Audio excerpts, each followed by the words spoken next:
Hey guys, it's me, Dan Kress, here with the InPhase podcast. I'm here in the Stringtown studio in the hall, trying to get some work done, upload some stuff for you guys. And I want to tell you about the treat of an episode we have for you. This is called Inside Look. This is a time where Tony and I get to share a little bit about ourselves with you. And so this week, we're discussing some pretty tough stuff that's been going on in my life and some things that I've been dealing with. And I hope, my prayer, my wish, and Tony's hope and prayer and wish is that our vulnerability and our openness could be a catalyst for change for somebody. Now, this week we're talking about mental health, specifically my mental health, my treatment. We're talking about loss. And so just a warning, if conversations surrounding mental health is triggering for people, I want to go ahead and warn you. And I really hope that you can pull something from my experience and really from Tony's experience. So we're glad you're here, and take a listen.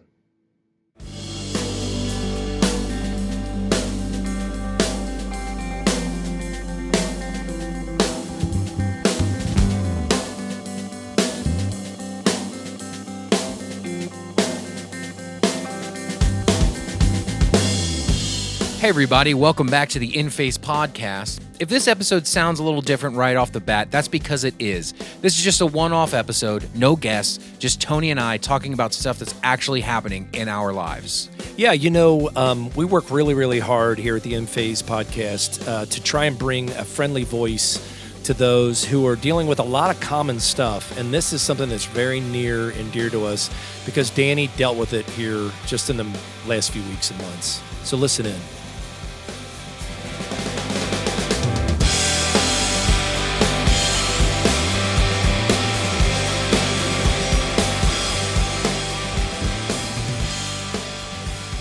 So hey Tony, how are you doing, man?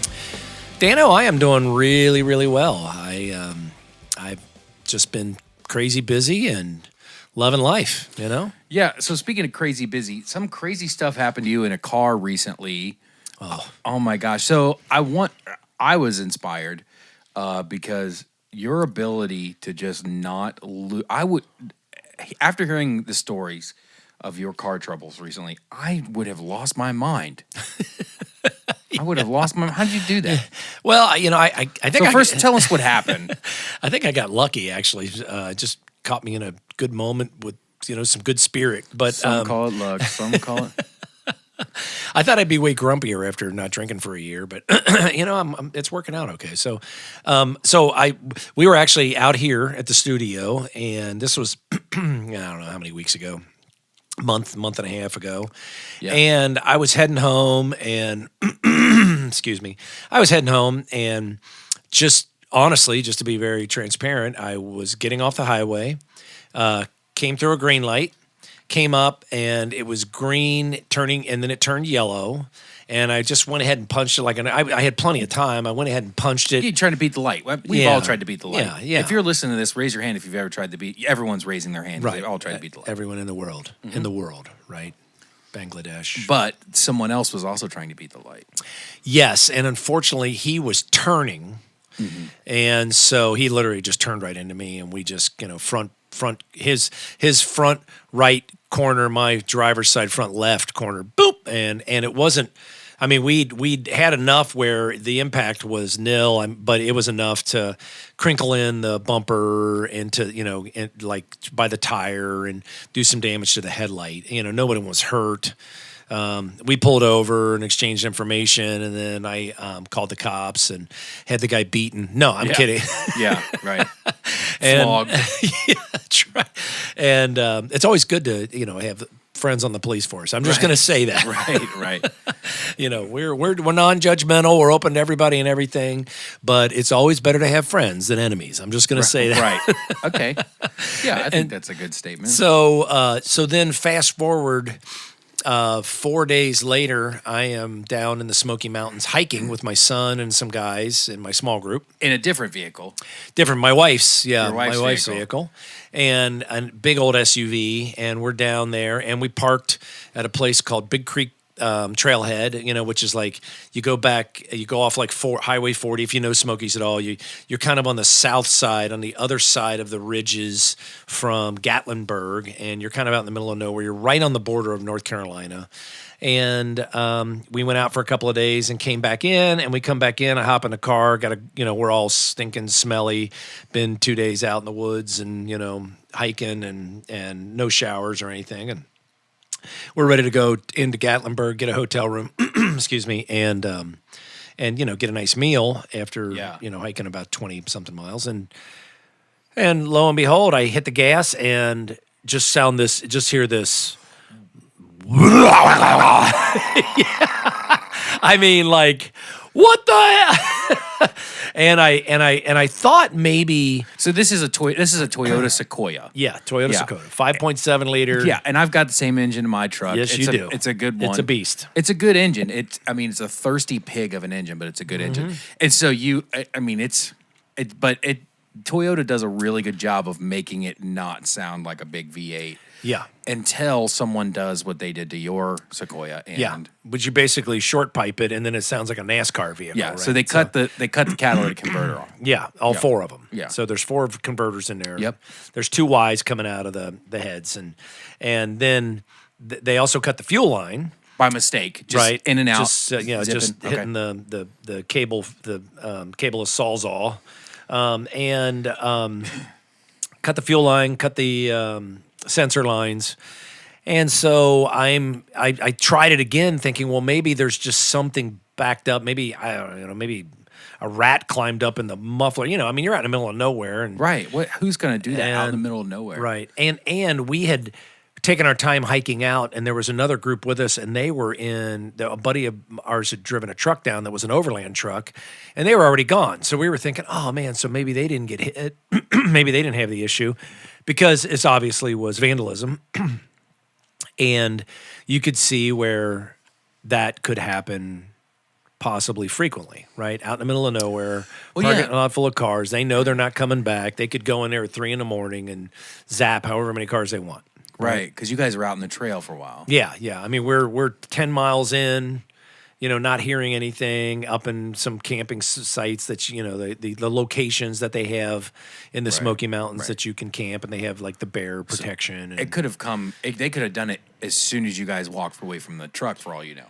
Sure. I mean, you just don't know. You were there for a while. Right. So, so one thing that struck me was crazy, and it's like, maybe it's a study in how we as humans deal with stuff like this, but instead of like putting up a sign or like increased police presence, the town literally just starts selling repair kits. Yeah, right. Because it happens all the time. Yeah. Like, how can we make money off of this? With this little repair kit to slap on so you can get down the road. Yeah, I mean, you can literally now, it's so prevalent, you can go to AutoZone. Yeah. Right? And, the guys are on the, reman or reused catalytic converters. That's a hell of a business. So those converters are going somewhere and then being sold again. Yeah, somebody's used them already. Right. So yeah, what kind of? I mean, the guy that who receives those? You know what I mean? Yeah. I mean, you got to think there's something. Yeah, something to that. Oh my God, you got 14 more catalytic converters. Wow. Today. You're wow. lucky. How many accidents? Yeah. It's where you just keep having kids so that you Right. just keep. Right. Speaking of, it's like Darren, our last guest. It's like Darren in the coupons. You know what I mean? Oh my God! You're probably yeah. just sending them in with Yes, catalytic converters, so they don't know. Yeah. That's So the I Mariner mean, family. everything's worked out fine, and nice segue, Danny, because I did want to take just a couple of minutes and talk a little bit about Darren Murner and how appreciative we are. So Darren is our second guest here on the InPhase podcast, and Episodes 4, 5, and 6. There you go. Yep. If you're just now tuning into this, this will be a shorter episode, but go back and look at that. Yeah. And so I think what you'll find in Darren is a guy who is resilient, to say the least, and also someone who could envision, have a vision, and then envision how to capture it. And for him, that was through education and just lots of hard work, right? And along the way, he found an amazing, beautiful woman. They've got 3 amazing children. They do so much work for their community and everything else. And he's in the midst of a bunch of startups, and just the kind of guy that you just want to be your friend. Right? Yeah, I agree. And I would say the thing that's most impactful to me, and also reminds me of our first guest, which I believe they both, we talked about their stories. He and our first guest, Chris Courts, episodes 1, 2, and 3. I think they both worked at the same firm. Yeah. We found out. Yeah, they know each other. Yeah, their paths crossed, and but the thing that I find, almost riveting, like it just like puts me on the edge of my seat, is the faith and the courage that Darren had to have to say, you know what, I'm gonna, not only am I not happy or unsatisfied with where I'm at, but I'm gonna completely flip the script and have the courage to change my life and be an entrepreneur and build things and be a builder of things instead of a keeper of things. Right. Which was probably really scary. And that's a theme that was like really prevalent in Chris's life, at least up until now. And I hope it continues to be. But that's the thing that inspires me is obviously they have tenacity and they're hardworking. And Darren has all the education in the world. Chris in his life has all the experience in the world. But the thing that, their stories both get boiled down to is that courage to just do it. Oh, you yeah. know? Yeah. And Yeah. I can't, there are a lot of times where I wish I had that courage, Yes. So it's definitely inspirational in that piece, I think. And the stick-to-itiveness, Stick-to-itiveness. Yeah. Or tenacity. Yeah. Or tenacity, yeah. But I mean, Grit. that ability to just keep showing up every day and hitting that nail on the head. Yeah. Because you've got this vision and you can see it and you're willing to invest and sacrifice, to get there. Yeah, and I almost have to ask, like, if I think I've had monotonous jobs and very specifically, nails that are hard to drive in. And you kind of get to the end of the nail after hitting it for so long and you go, oh, what do I do now? Right. It's in. Like, even it Yeah. sounds different because you've made contact with the wood. You know what I mean? Like, you're just kind of like, oh, what's next? And I think Darren he had the ability to know what was next. He just did it. Yeah. Yeah, Yeah, for sure. and Chris, I mean, gosh, I mentioned Chris in our first 3 episodes, our first guest.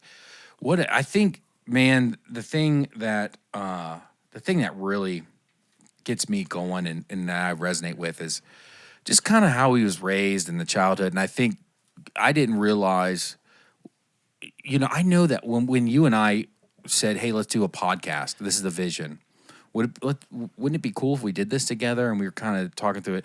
I think we had a lot of realizations or hopes, but I didn't realize how much the guests that we have had and the guests that we have recorded already that we haven't released yet, I didn't realize how much, like, they helped me process some stuff. Like, Yeah.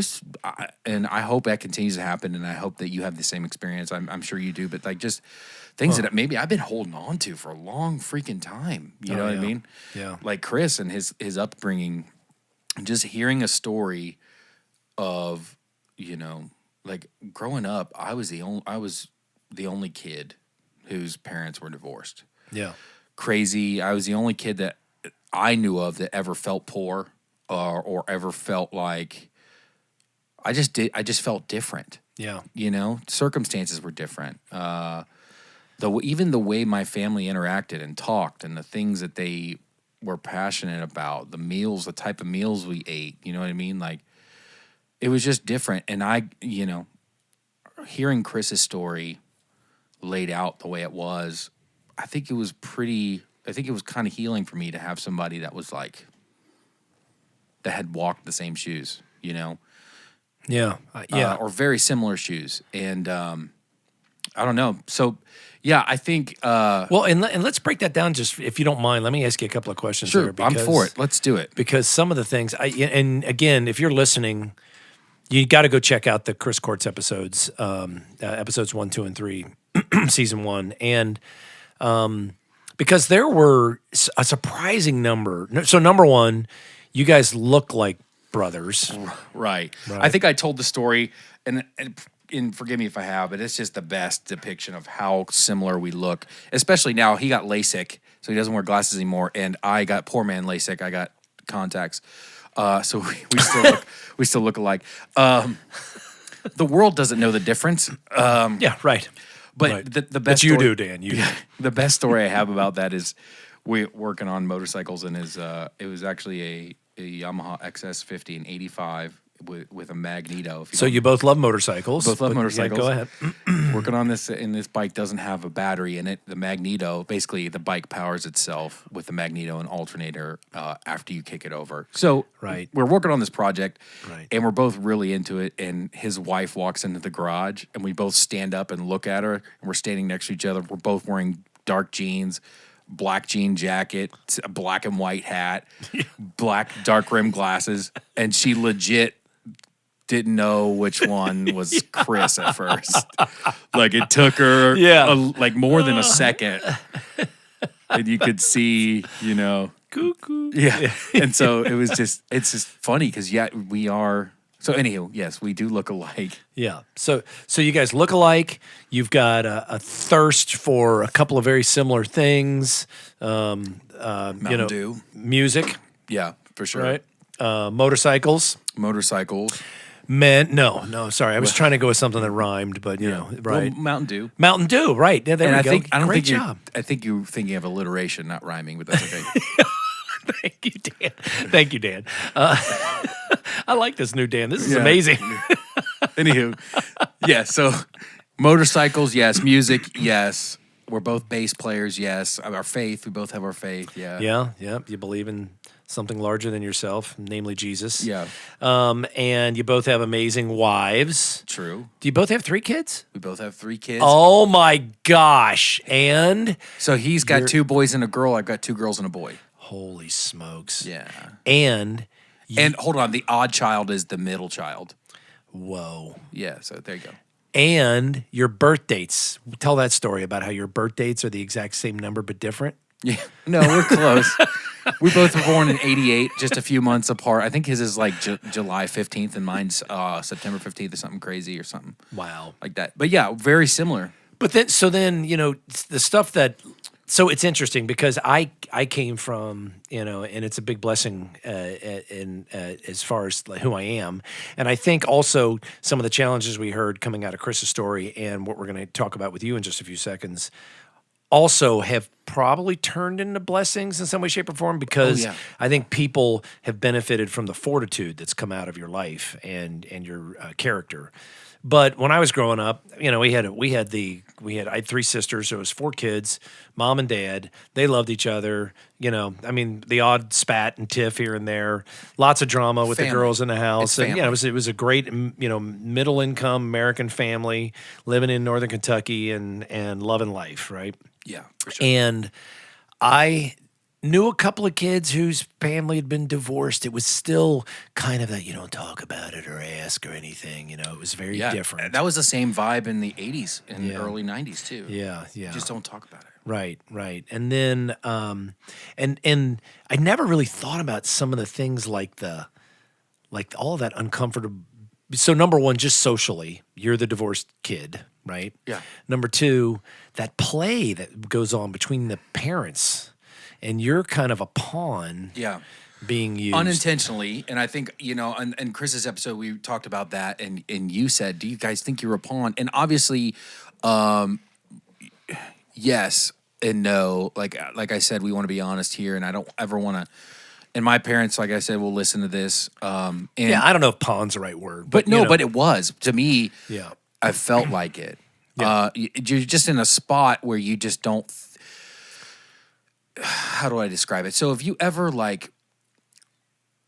just felt like Nirvana, just like harmonious, in phase at any point, especially as a kid, like, yeah, oh man, like we just had, we just got home from church. We had a good lunch. My dad's sitting in his chair drinking his bourbon. Mom's cleaning up, listening to the news. My sister is off by herself. I'm just a happy boy. Yeah. My belly full. I'm tired. I'm harmonious. Yeah. And everything is at peace. Yeah. I never felt that Yeah. because I was always juxtaposing,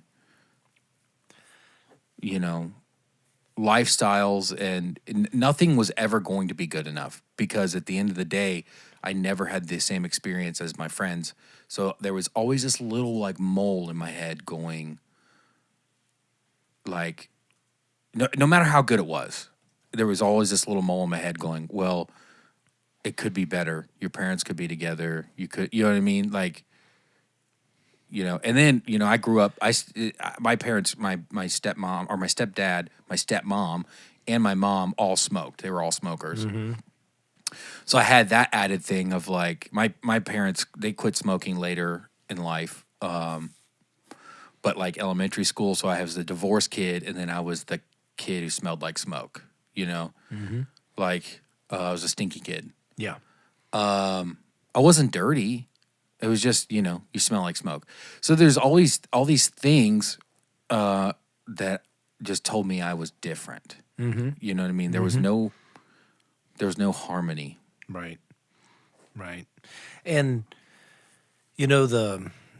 number one, you're young and you're processing. Well, I was born at a young age. Yes, you were. Thank God. I was born at a very young age. Because if you were born any older than that, your mom, my gosh, wow. Well, true story. I was born. Did I ever told you this? I don't think you have, Dan. So I was a month premature. What? Yeah, I was a month premature. You're 6'5" and 220, ripped, 6 foot, flowing 243. mane, dark hair. I was a month premature. I was like 9 pounds. I was a big baby.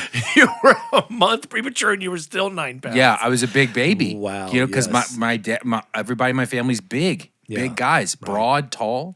Right. My grandma, my dad's mother she was like 5'11" and a half. Right. So I was a month premature. I was in the Wow, NICU for a few weeks, and I tall. died. I've died like 3 or 4 times apparently. Oh my gosh. Yeah, Good Lord. Well, and that's your trucker handle too, Big Baby, wasn't big it? baby. Right. So I just say I was born at a young age. Right. Thank you. But to me, I it's great that we're revisiting this because there's so many people out there. Number one, for me, I can't relate, right? My wife can't relate. We came from very, very similar families, and it's just how it was, right? And and I could see that filtering down in so many aspects of life, especially as you become married, right? And some of the things that you took vows and you said some things, but I saw it unravel before, all that crap and then your identity as a kid growing up and you're trying to, fit in and belong and you probably got that I don't belong because I'm different, Yeah, I think I used a lot of coping mechanisms. The one thing that was, I always joke, people have said before, have mentioned like things like your wedding is different or whatever. Well, yeah, I got more wedding gifts because I have 4 parents and then my in-laws, at my wedding. But but I say that to say I think through all that I have had a lot of coping mechanisms. One of which is humor, just to kind of make fun of it or whatever. Like, okay, well, I have 2 Christmases, so shut the hell up. Yeah, what right. I mean, as a kid or whatever. And but I can see where it definitely molded me, and not just not like in an irreversible sense. I mean, when that sounds terrible, and dear Lord, like, hey folks, I love you. You did the best you can. What I'm about to say is not for you. Yeah. But that irreversibly changes your brain chemistry and the way that things are connected. So when you're dealing with that at 6, 7, 8, 9 years old, and you develop coping mechanisms, your brain literally hardwires those. Yeah. And the earlier it happens, the harder they stick, and you're just different the rest of your life. Yeah. And so that's filtered into every relationship. Yeah. Every relationship. You know, I mean, I'm gonna go deep here and be honest. And my wife's great. She will be fine with this. She is amazing. Like, there have been times where my wife has told me to leave in a fight. She's told me to, like, not like, I don't want to be married to you, leave, but like, like, things are too heated, you need to go. And I haven't taken that lovingly, like, you care for me, you care for us, and we need to cool off. I've taken that like, immediately I'm triggered, because all I've ever seen is goodbye. Yeah. I've seen taillights a lot. Yeah. And Wow. so that's just an aspect of my life where I feel that has hardwired me to think differently. Friendships, relationships. I've got a friend of almost 2 decades, and sometimes when we disagree, I snap back into 9-year-old Dan, Yeah. and I'm like, well, screw you then. Just leave like everyone else does. Nobody's left me in 20 years, Tony. Yeah. Or more, you know? But you just get stuck as that little kid who's, you know, Yeah. who's dealt with that. Right. And you know, as I imagine it, you know, and which is all I can do, and then you know, putting the pieces of the puzzle together from talking to you and others and hearing from Chris Courts, et cetera. There's always something. It is almost impossible to completely remove your past. So you can deal and heal and you know, process and get really healthy. But there is something to, you know, I have these scenarios where I'm in a specific part of my house doing something, and I have this triggered memory of someone who mistreated me and my wife and did some things to us. Yeah. And it's every single time I'm in that spot doing that exact, or there would be a smell that I smell. I think you mentioned this before. I don't know if we mentioned it on an episode or not, but every time you make coffee, isn't it? Every time I make coffee. And Yep. that has to be the worst, because I know how much you like coffee. Yeah. But you're right. Like, it doesn't. There's a perfume that I smell all the time. It's very, very popular. It's not very expensive. It doesn't smell bad, but it's not very expensive. It comes in several lotions. It's a Bath and Body Works scent. And when I smell it, I'm immediately triggered, like stress, anxiety, because I had a girlfriend that was terrible that wore that, and then my dad's second wife, very similar smell. It was like the revamped version of this smell at Bath and Body Works. So I definitely get that. Like, it's, but yeah, you can't. There's so much work that you can do, and you should do. Yeah. Everyone should do. Yes. And I mean everyone, because like you mentioned a minute ago about like you can't relate to the childhood that I had and the things I had to go through. But like there are lots of stuff that I couldn't relate to when it comes to you, or like your mother, like some of the things that your mother struggles with because she lost her mother at a young age. Yes. You know? Absolutely. Yeah. And so everybody's I think has things that we need to work through. Yeah. But you're right. It's always going to be there. Right.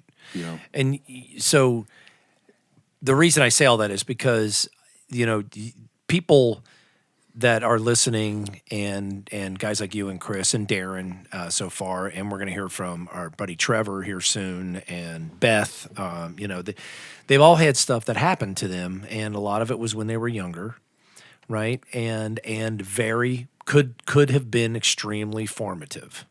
Yeah. Right. To the point where that is the thing, that is the weight around the chains around your neck that you just can't seem to get free from. Identity. Right. And you can't seem to get in phase. Yep. And you can't seem to get life working for you because you've got this thing that you cannot free yourself from. And you can do the work and get free or freer, right? Yeah. But there's always going to be those moments, right, where you're going to be boop back there. You know, that's just kind of how our lives and how, you know, God has created this thing, how it works, right? Yeah. Well, we're wired to survive, right? Yeah. So our bodies and minds are wired to do the least amount of work for the most amount of profit, so to speak, and keep us as protected as possible. From Yeah. base level, we are made to stay alive. Right.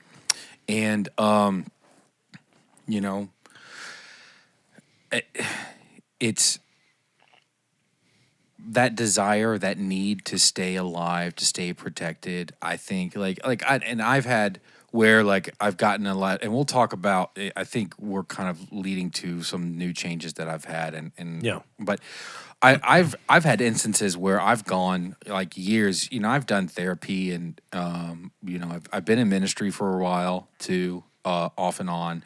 So with that comes some accountability about emotions and things like that with people who are, your leaders or your bosses or whatever, and which isn't a replacement for therapy or self-care or whatever. But I say that to say I've had a lot of work and a lot of opportunity to work on myself. But there's still this instinctual time, like maybe I'm exhausted, I've overworked myself or whatever, where my guard's down, Yeah. and that person, that kid comes up. And I'm sure that even, like my parents, they probably had some things too that went into that. Yeah. That probably turned into, my mom had baggage from her mom and her dad. My mom's dad was an alcoholic, wasn't super available a lot. Great guy, but worked all the time, had 8 kids. They grew Wow. up Catholic by the book. My mom had her own baggage. My dad grew up in, a very lower middle class family, but he had his own baggage and maybe mistakes that he had made growing up and things like that, and they come together. So their baggage becomes a bad marriage, and then that becomes my baggage, and then like I'm working to not make it my bad marriage. Yep. But there's still times where that stuff just kind of it gets you. You just can't get away from it. Right. And so let's fast forward here a little bit because it's interesting. You brought up the word treatment, Yeah. and I think that's going to be something that we want to hone in here for a little bit. And what I want to circle in on is the fact that if you're out there and you're listening and you've got baggage, you're coming out of something deep, dark, hard, and you're just struggling. You got that weight, those chains around your neck. You don't seem to be able to get free of it and get into sync, right? There's all kinds of statistics out there right now. Mental health is at one of its worst states in America than I think than probably it has been, right? I mean, every marker is on the rise for things like substance abuse, depression, mental health, support calls,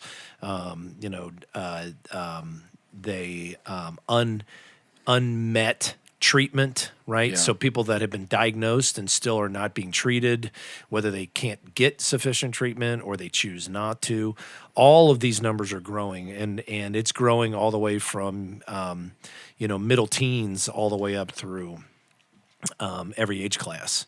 And and then you throw in COVID, pandemic, the polarization of the political scene, social media, isolation, all these other,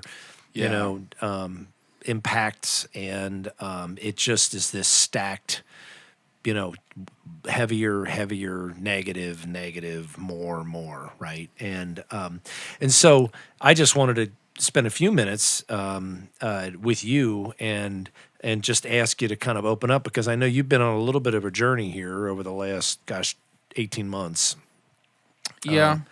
And just kind of walk us through what you've been doing, because you seem to be moving to a really cool space.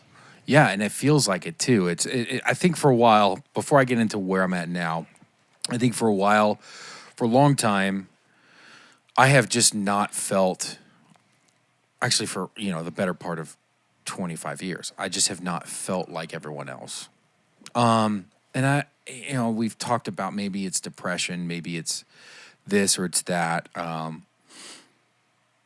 But so I have just felt like I can't think the way everyone else does. I can't push through the way I can't believe this person can spend just seeing somebody read a whole book in a day or two. People do that all the time. I could not fathom that. Like, Yeah. are you kidding me? Like, so just feeling behind with lots of things. Yeah. And but for the better part of 25 years, I have done a really good job of learning how to look like I am everyone else, you know? Yeah.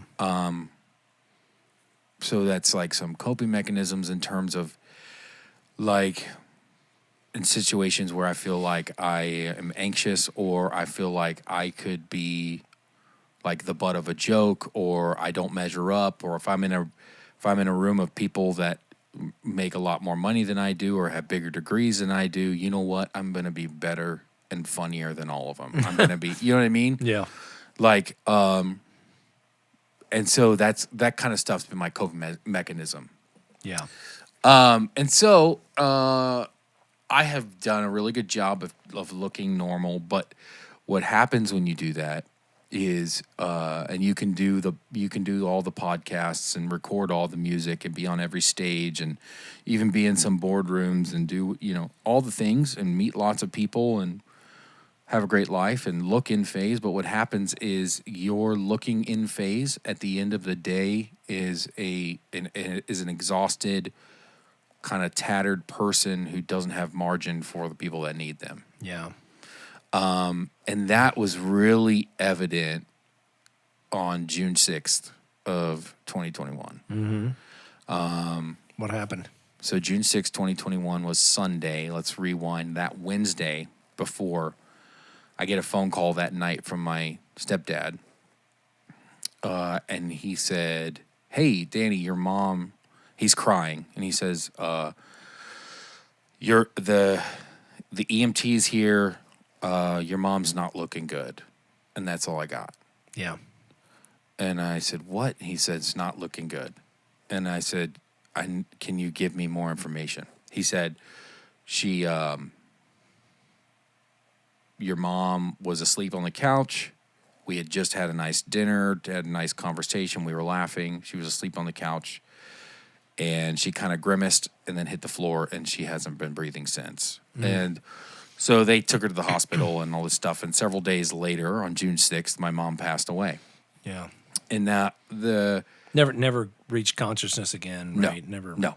So my mom died that Wednesday night. Yeah. And she was on life support for a couple of days, no brain activity, which, that for a person who is faking stability for 20-something years, that was holy shit. And I think, because, and I want everybody to know, like, Tony and I aren't just faking a relationship for a podcast. The first person I called when that happened was Tony. And it was 10 o'clock at night. Tony put some draws on and drove down to the hospital. You're lucky I did. Yeah, and was there for a few hours. And so this relationship. First of all, I want to say this thing that we have going on. It's real. We're not faking it or putting on airs. And I'm grateful for that. But Me too. But I'll say, if I hadn't had that community, those people, one of my best friends, Austin, and one of my other best friends, Phil, if I hadn't had that community, I would have spiraled deeply in that moment, in that Wednesday night, leading up to that Sunday morning. Also, my wife is a palliative care specialist at Cincinnati Children's, so she helps people die all the time. Yeah. And especially if they're close. And so she was able to answer questions and be a huge, almost like a buffer, just like she just, I just felt her arms around me and keeping everything else out. She was dealing with it. So I'm lucky because I had been faking it for 25 years that everything was okay. Yeah. Realizing that internally that my brain is not working like everyone else's, and I have some childhood trauma surrounding my identity that plays into that. And if I didn't have that community and I didn't have the wife that I had, I don't know that I'd be here. Yeah. I probably would have done something very stupid. Yeah. But, and I know I can't tell everybody to go out and get a wife like mine, Right. but I could tell people to get community, Yeah. you know? Like, Sure. I'm telling you right now, even if you're the most emotionally, mentally healthy person, please, please invest in some community. Yeah. That looks like being vulnerable with people. That looks like buying people coffee, buying people a beer, Yeah. helping them move, you know, because you're going to need them. Asking people how they're doing. Yeah. I mean, Right. Yeah. Yeah. Investing in other people. exactly. And Yep. if you are part of that community and you say, like, I'll be there for you, if you're the type of person to be like, hey, if you need anything, just give me a call, realize that that call might be, Tony, my mom just died. Yeah. And, you know, you got to show up. You Right. have to do it. Yep. So all of that to say, I thought I was doing great until that happened. Mm-hmm. Funny story, though. I think God has a way of really bringing comedy into my life. So the Sunday my mom actually passed away, I was at the studio here, and I was with a couple friends of mine, Austin and Phil. I'll use their names because it's funny. And we have a band together. I'm not going to plug it here because I don't want... Plug it. Okay, well, I have a band called Judges. This podcast is not to plug my band, but I have. But they are very good. I have a rock band called Judges with two of my best friends. Yeah. And we're the type of guys, like I said, that I tell people all the time, like they're the type of guys I'd walk into a burning building for them. Yep. So anywho, the mood that week, was pretty melancholy because, we were all just waiting for my mom to die clinically, her heart to stop. She's on palliative care and stuff, and we took her off life support. So for a couple of days, we're waiting for her to just kind of be done with this world. And so the mood was kind of rough anyway, but we wanted to get work done. And I think we may have done some podcasting stuff too that week, but we also did a rehearsal and some recording for my band. And I remember we're in the studio, we're in the front room, the live room, and I get a call from my stepdad again. And I'm thinking, okay, this is the last time I'm going to get this bad news from my stepdad. Like, I knew it. I answered the phone, and I said, hold on, I need a minute, guys. So they went over to the other side of the room, and they were looking at something that some message Phil got from another friend of ours. I think it was like a video, right? And so I answered the phone, and my stepdad says, Danny, your mom just passed. And as soon as he said that, Phil's phone, the video plays on Phil's phone, and I hear, everybody dance now. And I'm like, oh, man. What the hell? I'm thinking, exactly. And I'm like holding in laughter. Gosh, and I don't feel bad or guilty about that, but it's just funny to No, me. you Like shouldn't. the God that I believe in, I think is humorous. But Yes. Yeah. so I was doing great until I wasn't doing great, and until the world knocked me on my ass. It's everybody. You've heard everybody has a plan until they get punched in the mouth. Mike Tyson. Mike Tyson. Yep. Mouth. Yeah. Mouth. Mike Tyson. Yeah. Spinal. Yeah. And I got freaking socked in the mouth. And so that kind of started a journey of, I'm not okay. Yeah. So how do I get okay? So, Well, and also, what a lot of people don't know is that you had been through work trauma. There was some weird stuff going on with work for like 6 months before that. You'd had some health scares in the last couple of years. yeah, I'm diabetic, and that comes with everything. And You had a cancer scare. I did. You had, and my wife has cancer scare. Yep. And you got 3 little ones, and you're both working your tails off to keep everything together and make ends meet. And, there's just the bag was pretty full, right? Yeah, it was a shit sandwich. But I think it was so bad, Tony. And this is just me processing right now, but I think it was worse because I had some things actually, and I'll tell you here in a minute, but it was actually diagnosed when I was young, just nothing was done about it.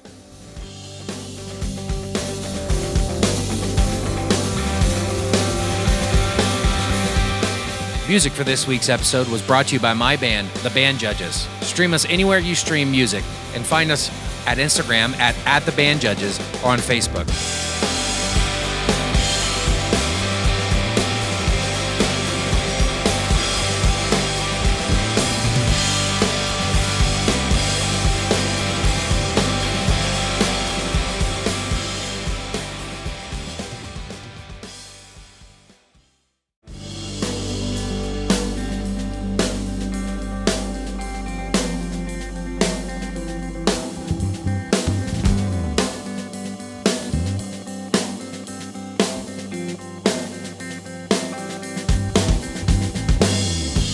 Hey everybody, welcome back to the InPhase podcast. If this episode sounds a little different right off the bat, that's because it is. This is just a one-off episode, no guests, just Tony and I talking about stuff that's actually happening in our lives. Yeah, we work really, really hard here at the InPhase podcast to try and bring a friendly voice to those who are dealing with a lot of common stuff. And this is something that's very near and dear to us because Danny dealt with it here just in the last few weeks and months. So listen in.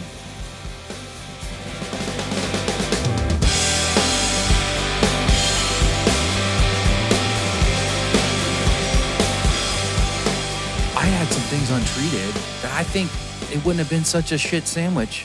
Yeah. Had I been, had all my cylinders been firing. Yeah. So all this stuff, and it comes to a head. And also, I worked at a church, and we still go there, but I resigned just because everything is so heavy. And I think the heaviest thing was they're great. They were really great with my mom's passing and her funeral. They let us have the funeral there for free.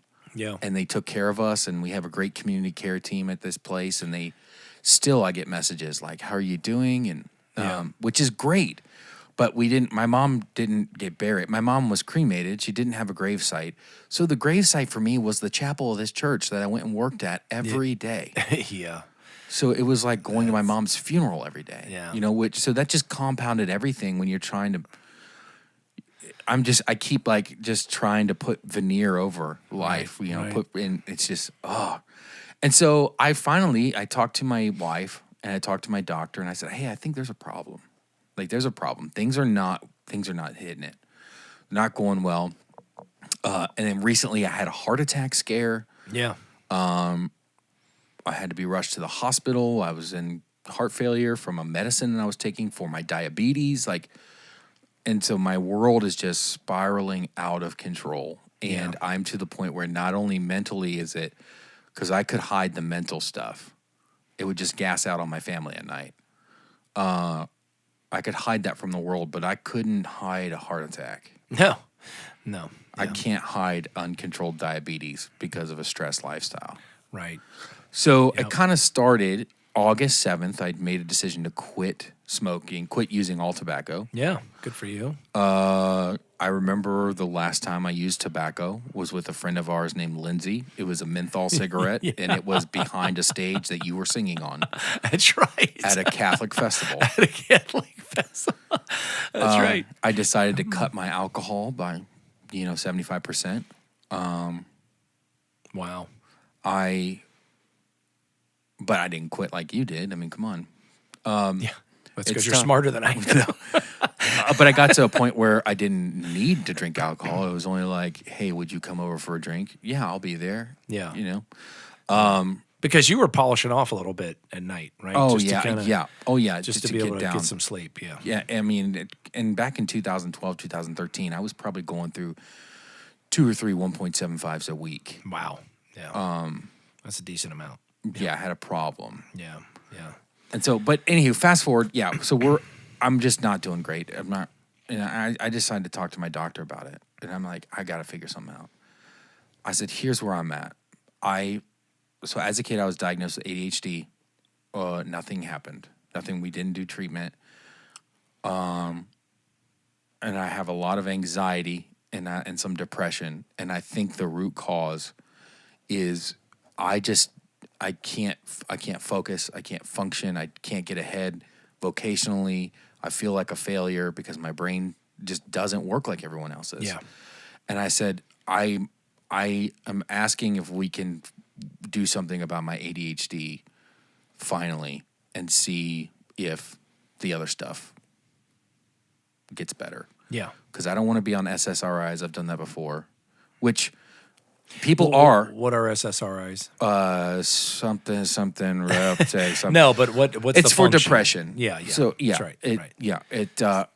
it So blocks you- certain receptors so that you produce more serotonin. Yeah, and you because you were in a funk for so long, you felt as though you were just depressed, right? Clinically depressed. Right. And I had an anxiety issue. So so when my grandfather died, my grandmother died, I have a great primary care provider. And she was, knowing this about me, like when I had some big events and I told her about it, she would just prescribe me enough Ativan to get me through a couple weeks. Yeah. Which Ativan is for anxiety. It's basically a tranquilizer, Yeah. you know. Yep. Yep. And I'm like, there's just got to be more to life than Ativan, alcohol, nicotine, stress, 2 hours of sleep, no relationship with your wife or kids, not being able to succeed in your career, in your life. You know what I mean? There's got to be more than this. And and I almost resented some of the things Chris had to say because it felt like in my life, the harder I worked, Yeah.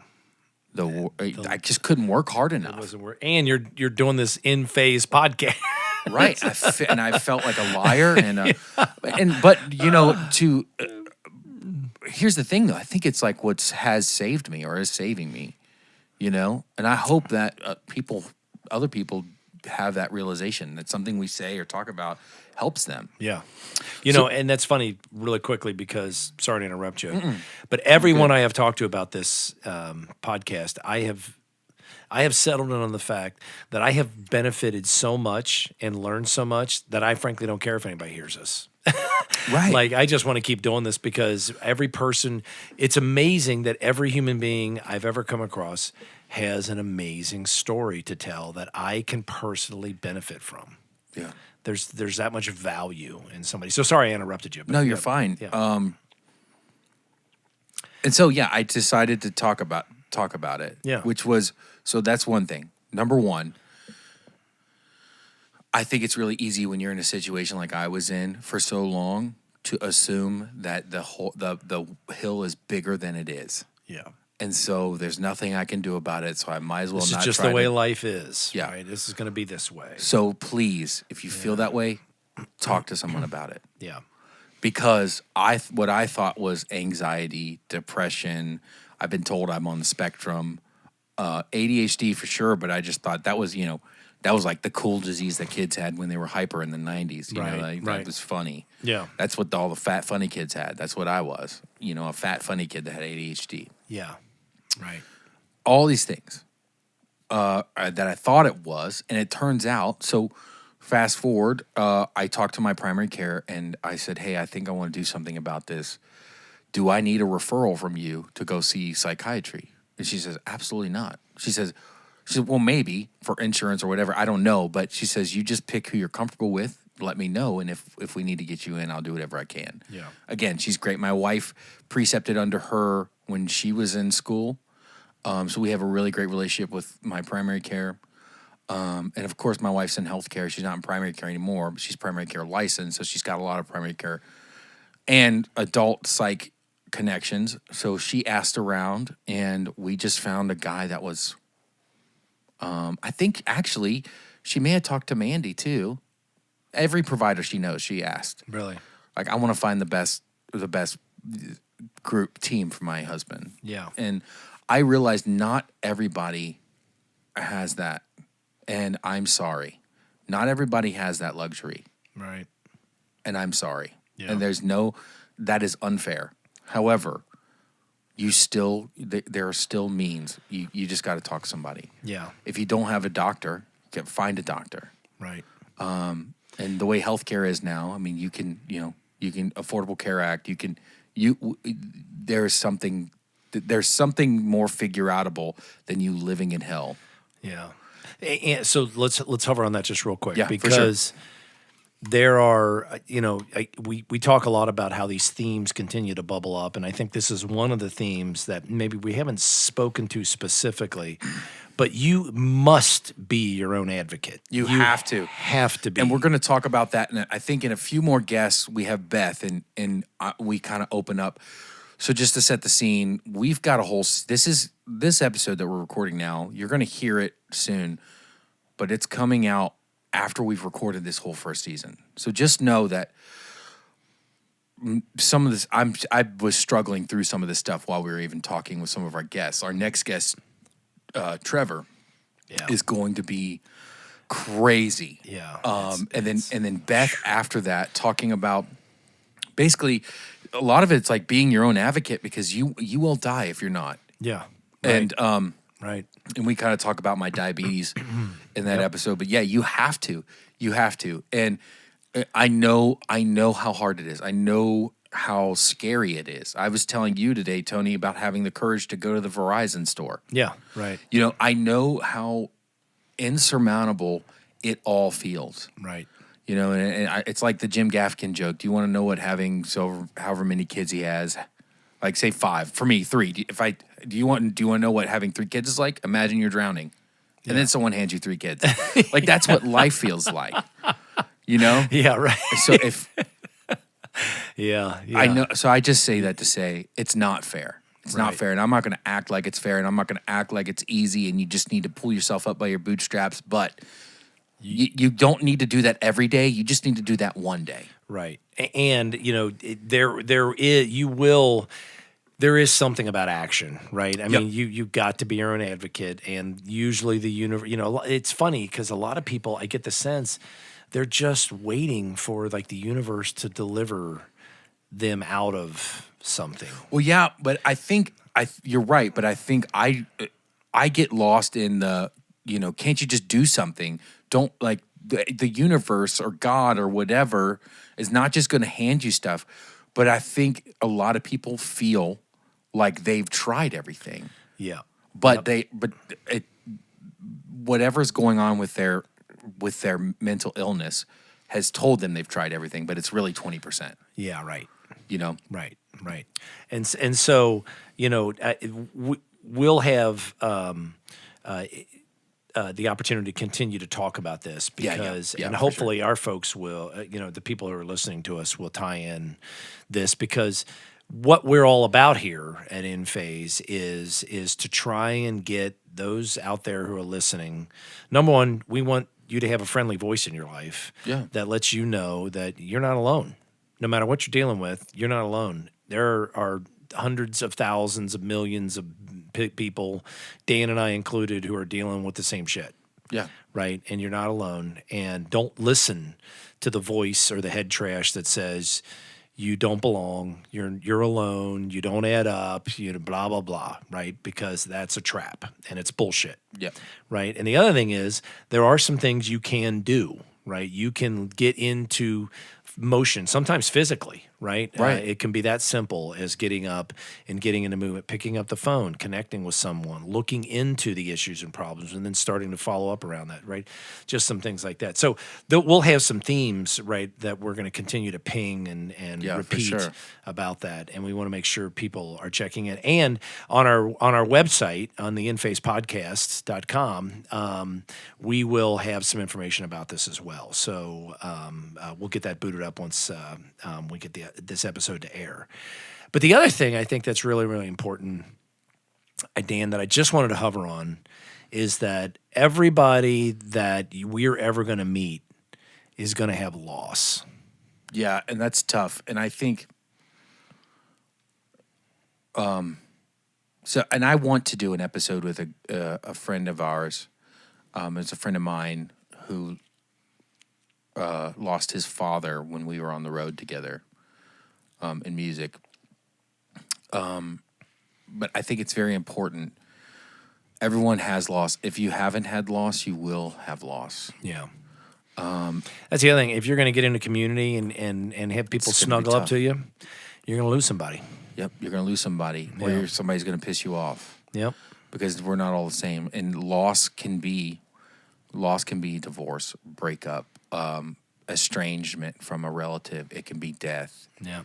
I know people who their parents have been incarcerated, and that's a whole loss thing. And so, yeah, everybody's going to have loss. But I think, man, like, it doesn't have to cripple us Right. Or define us. or define us. Yep.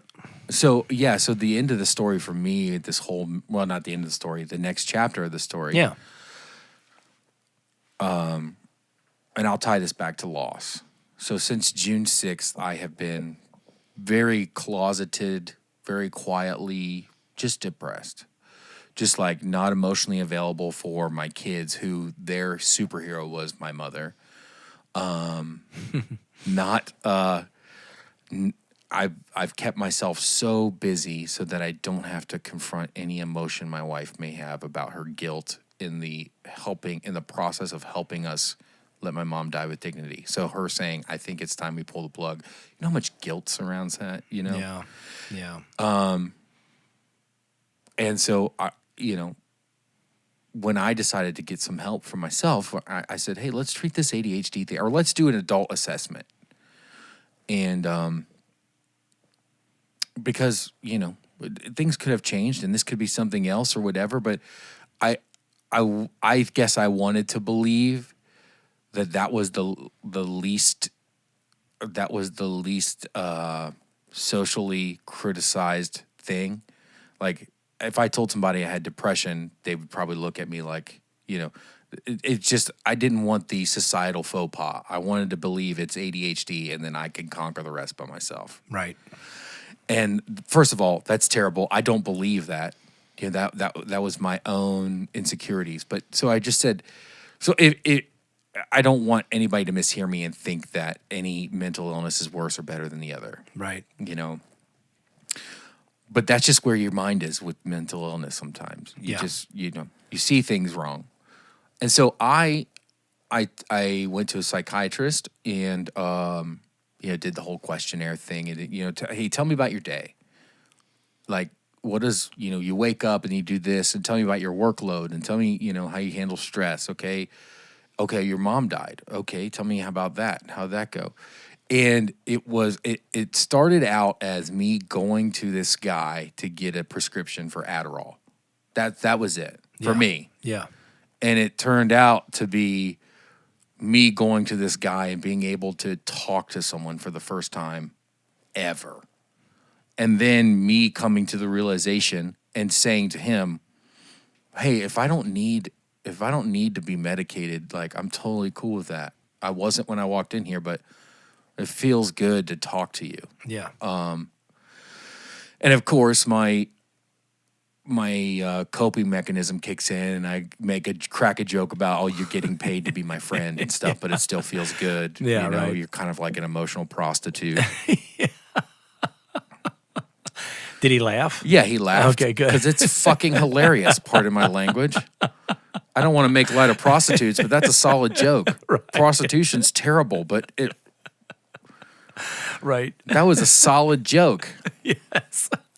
No, he recognizes it. Like, this is Yeah. just this guy trying to cope. Right. Right. But yeah, so he said, hey, I think we have some therapeutics we can offer you in terms of pharmaceuticals. And we're going to try that. And, we're going to couple that with some talking. Every time I see you, we're going to have some therapy and things like that.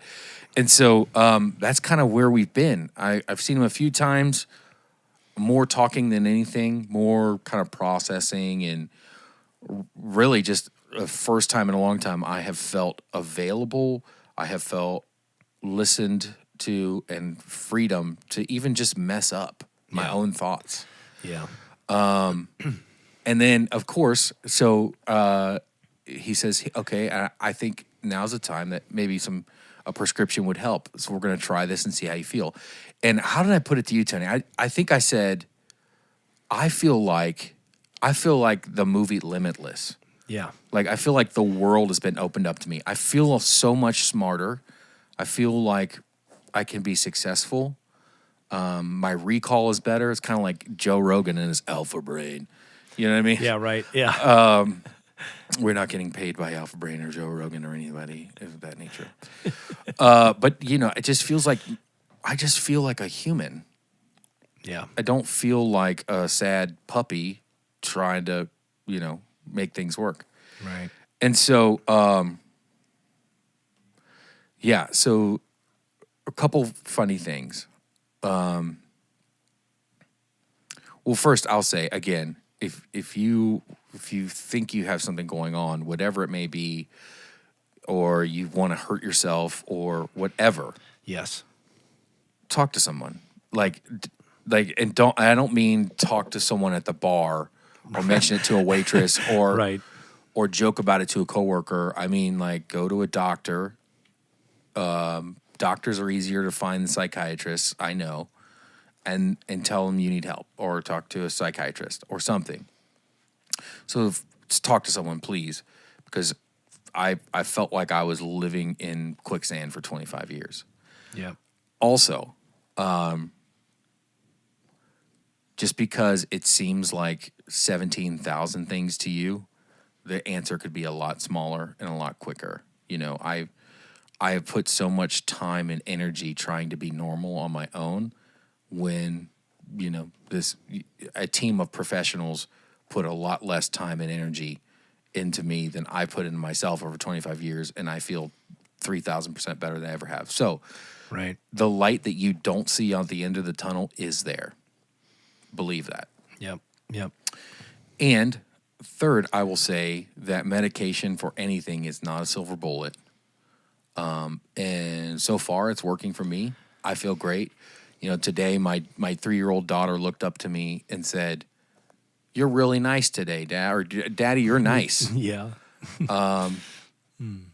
And so, yeah, I guess I just want to, you know, we want to be able, when things like this happen with us in our lives, like the whole reason we have this podcast is so that we can help somebody else, help everyone else. And so we just wanted to be transparent and honest with you. And I was on the phone with Tony talking about, hey, this is what's going on and this is how I'm feeling. I feel so much better. And I'm, you know, and I know you've probably seen some light bulbs come off in my eyes.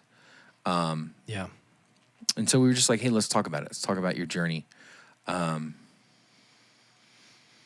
Yeah. Yeah, that's awesome. You know, because I want you, let this soak in just really quickly because in 2021 there's a number of different polls out there and there are lots of different ways to assemble these numbers, but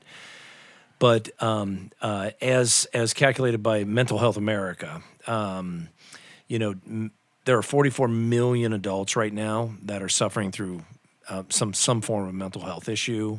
That's 20% of our population, Yeah. right? Anxiety, 30-something% of our population. I mean, that's a lot of people. That's, somebody somebody that you talk to today is dealing with a mental health issue. Yeah. And your brain is just like your arm. It can break, Yeah. and so people have really, this whole so I don't know if you watch Ted Lasso. Oh, yes. Oh my gosh. What a great, Ted Lasso has been such a great, like, I don't even know the word. It's just it's refreshing. It's refreshing, almost like a thesis though. Like it's actually pretty spot on for some mental health principles. Yeah. But Yeah. it's great. I love that That's show. funny. So my wife, she's a physician as well. And when spoiler alert, but when Ted starts to have some of the issues, she's like, oh my gosh, that's exactly what some of the folks start to do when Yep. they go Yeah. into a panic attack. Yeah, and stimming, Yep. Yep. like when my mom passed away and I was in the hospital room when they took her off life support, which was a traumatic thing, and my wife, I didn't realize I was doing this. My wife told me later that I was sitting on the floor and I had just slowly curled into a ball and just was like holding my ears, rocking back and forth. I'm like, there's no way. I'm a grown ass man. There's no way I was doing it. Because yeah, you were. Wow. And you were stimming. Wow. Yeah. I mean, So yeah, but yeah, Ted Lasso is like a great. Everything on there is. Let's just say it's. There's no. They don't embellish anything. It's accurate. yeah, and I mean, they embellish. I think it's funny, and there's but there's some really cool ways that they're presenting out some things in that show. Yeah. And it's also been refreshing because almost every episode, the good person has a win. You Yeah. know, there's something that's achieved or gets resolved. I have found it to be. I was like, I don't get it, man. What the heck? I mean, and we started watching it, and after like the third episode, I was so freaking hooked. And I don't binge anything, and I was like, hell yeah, man, let's watch another one. It's 1:30 in the morning. Yeah. Well, let's watch another one, honey. I got to get up at 6. So it was great. And so back to this whole thing though about your brain needs to be worked and it needs to be cared for and it's a large part of who you are. And so you've got to really, really, especially nowadays, we've had socially, we have gone through some serious rounds of evolution, and I would not say that they have been progressive No. and for our health. Right. Right. I personally have seen that play out in my own household and in my friends' households and in the people that I work with. And then you throw in a pandemic, you throw in isolation, you throw in, On top of every normal, everyday crap, Yeah. mortgage, family, Yes. job, Yep. loss, Yep. all that stuff. Yep. I mean, and we're all busier. And we get busier every year. Mm-hmm. We get more that we pile on, right? As part of, the dream, capturing the dream, right? So yeah, so I'm so proud of you for Thank being you. willing to kind of air this out. I know it's been personally valuable for me. My mom's 87 and God bless her soul, she's such a big motor. She could go on probably for 20 more years. But, you're thinking about, gosh, what's it going to be like? I lost my dad, a year and a half ago, and that was hard, but it was also probably kind of a big blessing, and we can get into that in a different episode. and we're totally going to. Okay. But this loss thing and the effect that it has on you while you're tackling the rest of your life, Yeah. it's a huge deal. Let me say a couple things.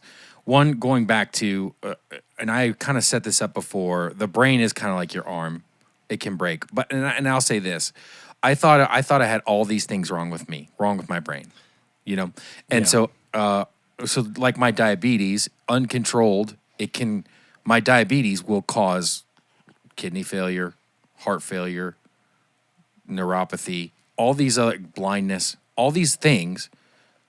But if it's just like, I'm not going to treat blindness and neuropathy, and I'm just going to make sure my diabetes is in check, so I don't have to deal with all that. You know what I mean?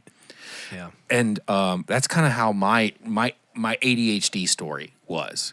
I'm finding that I'm treating the ADHD, and you know what? I'm not depressed. I'm not anxious. I'm emotionally available. You know what I mean? All these other things, like if realizing I just need to keep my ADHD in check. Yeah. Right. Yep. And all that will be good. So I want to say that to be encouraging. Like, it's probably not as big as it seems to you, and just get someone's help to move that along.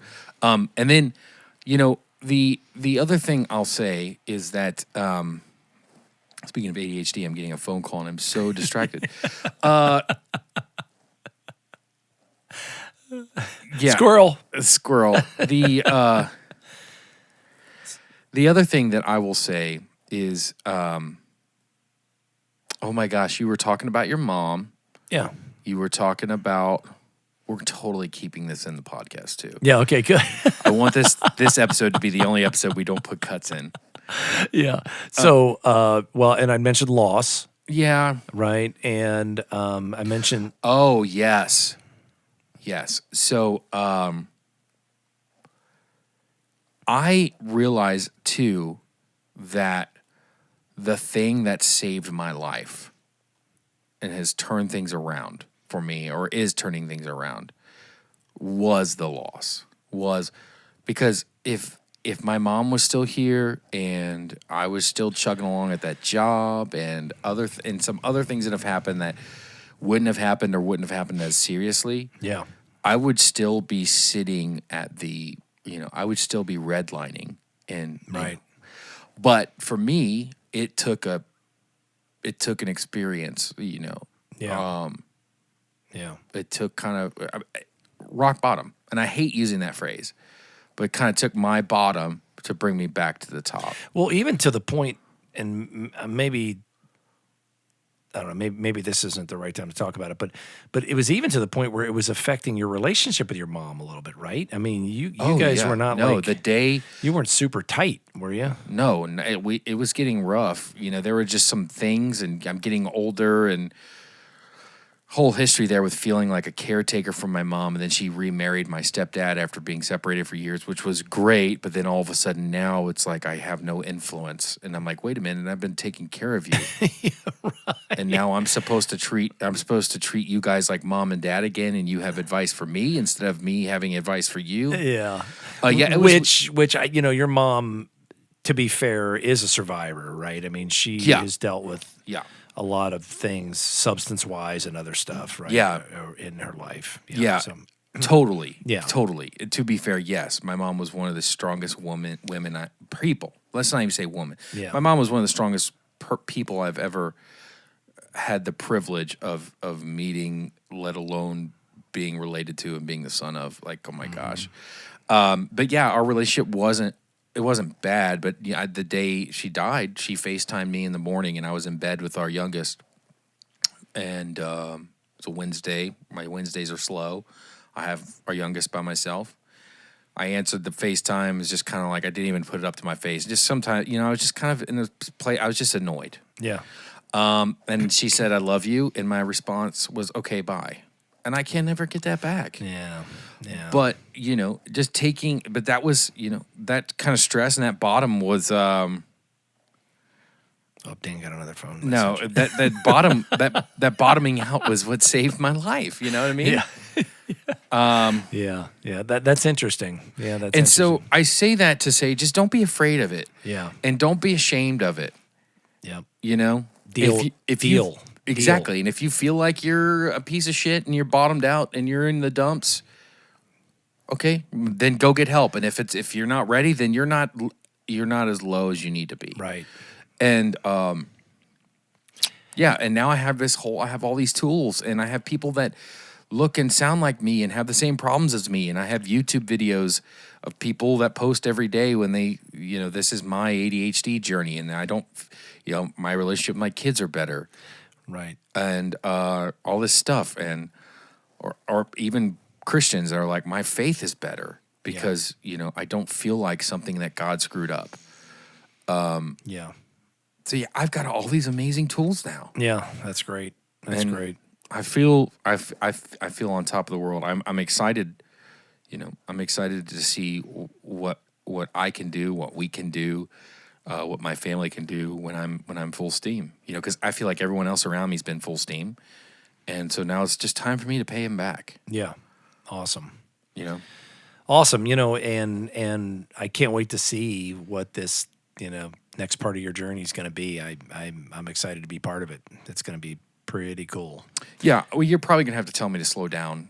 Well, I mean, you already were. That's the funny thing is, like, I'm sitting here thinking, like, you were already kind of a force, right? I mean, so there's a saying that there are people that make wind and people who are blown by it. And, I mean, it gets a little stinky at times. So Dan makes a lot of wind. You know what I'm saying? Yeah. Well, before, I think to delineate between the two, before it was me, I was going hard just so I could stay running. Yeah. Like keeping momentum. Yeah. And now I feel like I have this furnace behind me. Yeah. I've got this like wellspring. Awesome. Fuerte fountain. Yes. I feel like a Fuerte de información. I'm a fountain of information now. Yes. Okay, so the last thing I want to tell you is, and we'll end this here in just a second. But last thing I want to say is I texted you, Tony, and you're probably like, is this serious? What is he? I texted you and I said, the other day I texted you and I said, the next time we record, remind me to tell you the story about the spider girl. Oh, yeah, that's right. You did. Dude, you did. You better strap in. Okay. Spider girl, here we go. So a fond memory I have, kind of crazy, of my childhood is I went to this elementary school, and I went to Highland Heights Elementary School in Highland Heights, Kentucky, and that school no longer exists. It's an old folks home. But So just to be clear though, I got a text at 10:30 geez. p.m. on a Lord Thursday bless it. that says, "Please remind yourself, ask Dan about Spider Girl the next time we record." Because I know That's- how you are. You're a list guy. You make notes, and I thought he's going to see this. He's going to make a note and a reminder in his phone. Oh, that's hilarious. But anyway, Am I sorry, wrong? I interrupted But- you. No, you're right. But Dead am on. I wrong? Dead on. But Dead did on. you die? Dead on. So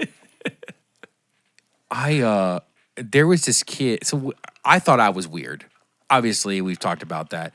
One of the weird things that I thought was weird that none of the other kids did was on the weekends, my family would go to the flea market. Oh yeah. And we'd drive like an hour to get there. And we would go to the flea market and we'd spend all day and hang out with Amish people or Mennonites that were there, and like some dude selling, barely used circular saw blades. He had 250 of them. There was a guy selling catalytic converters. Hey, did you get his number? Yeah. That bastard. That rat bastard. So Spider Also, Girl. my cousin, Spider hold on Girl. really quick. My cousin is in Tennessee right now, Nashville. My sister and some of my relatives are celebrating a birthday in my family. And I haven't asked her, but she posted on Facebook about her car being in the shop for like a week and a half, and she's got to take a loaner back home. And I bet they ripped those off of her car. Holy crap. Same story. I mean, the dealership that my car's at, they got hit. Right. 5 cars. Jeez. Anywho, Spider Girl. It's a pandemic. So we used to go to a flea market every weekend. Spider Girl. And everybody thought it was like, I was like the weird kid. My parents were divorced. I smelled like cigarettes, and Aujali. yeah, and Dracar Noir. High karate. Hi, karate. And I always talk about this flea market, and they'd be like, "What? When my dog got fleas, we gave it a flea bath." And I'm like, "No, I don't know why it's called a flea market, but it's like a peddler's mall." What's a peddler's mall? I'm like, suddenly I'm the weird kid. So we do this thing. Right. But there was this girl who used to always make fun of me for it, like hard. Like she made fun of me so hard. And I'm like, what is this girl's deal? Like she would come in, like nobody even be talking about it. And she'd be like, "Hey, Dan, the flea market kid. You go to the flea market because you're dirty," or whatever. I don't know. She was just going hard. And I'm like, my dad likes to get good deals on stuff. But you can't get no ice cream. You, The welfare. your mom's on welfare. So that's what it was like. And I'm like, why is this girl going so hard in the paint on making fun of me about the damn flea market? Yeah, that's bullshit. It's total bullshit. Mean. And Oh mean, my gosh. mean people So- suck, by the way. Mean people suck. So Yeah. one time we go to the flea market and there's this booth and it's all blacked out with everybody. You have your own booth, but they set up this. It's curtained or whatever, and it's like meet the wonderful Spider Girl. And I'm like, "Dad, oh my gosh, can you take me in to see the Spider Girl? Oh my gosh, it's a real Spider Girl. It's a girl with a spider." And you walk in and there's a crib. There's like a crib set up and it's got like 8 little booty shoes. And there's like, stuff like alluding to a baby spider or whatever. And then you look over on the wall and it turned for like $5. You go in there and it's just like a cardboard, or it's like a plywood wall painted like a spider, and then a face hole with somebody's head sticking out, and then you can walk up and take a picture with it, and it's funny. You know what I mean? Yeah. Guess who the freaking Spider Girl was?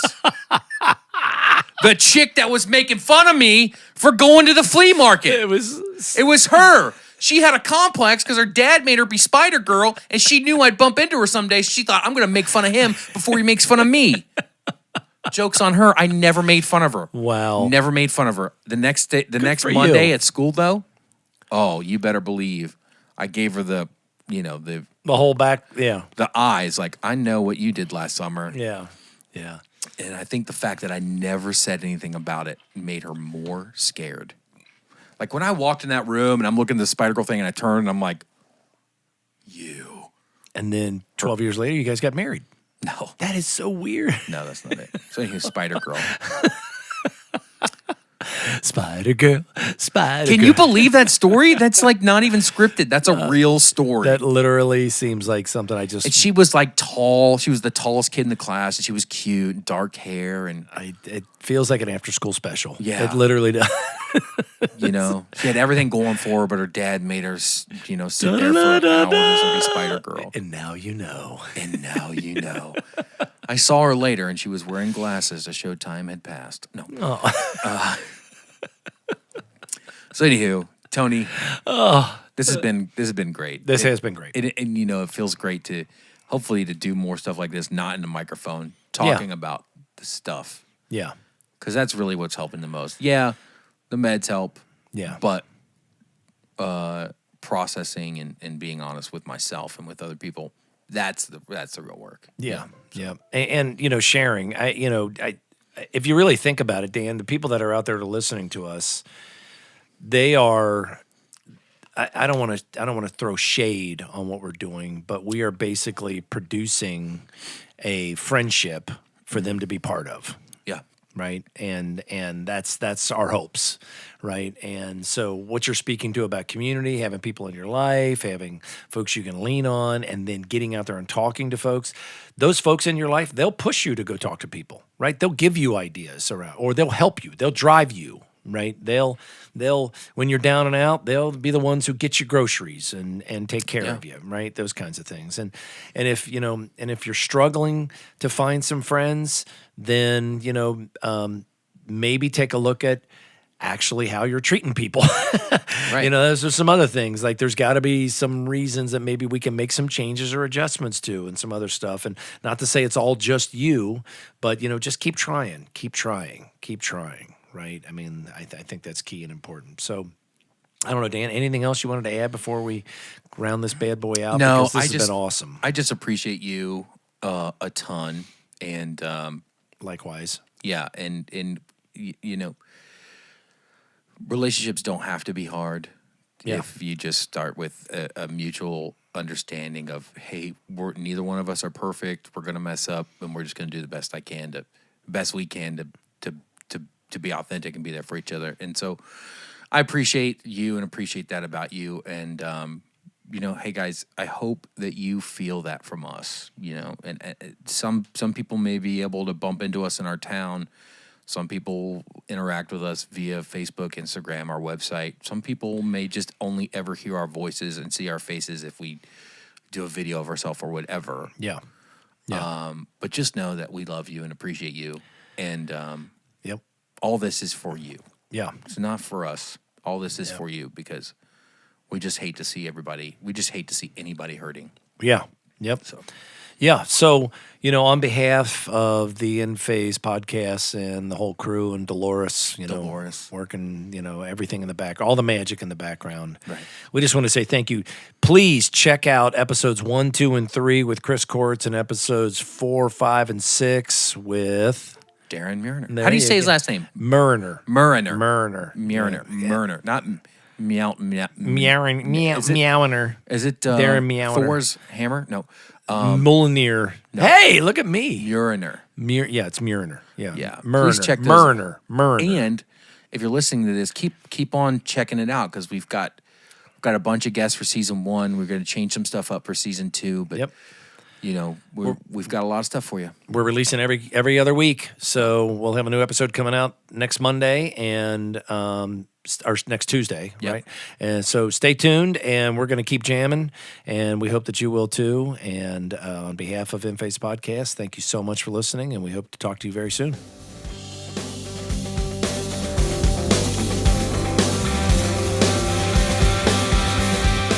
Music for this week's episode was brought to you by my band, The Band Judges. Stream us anywhere you stream music, and find us at Instagram at The Band Judges, or on Facebook.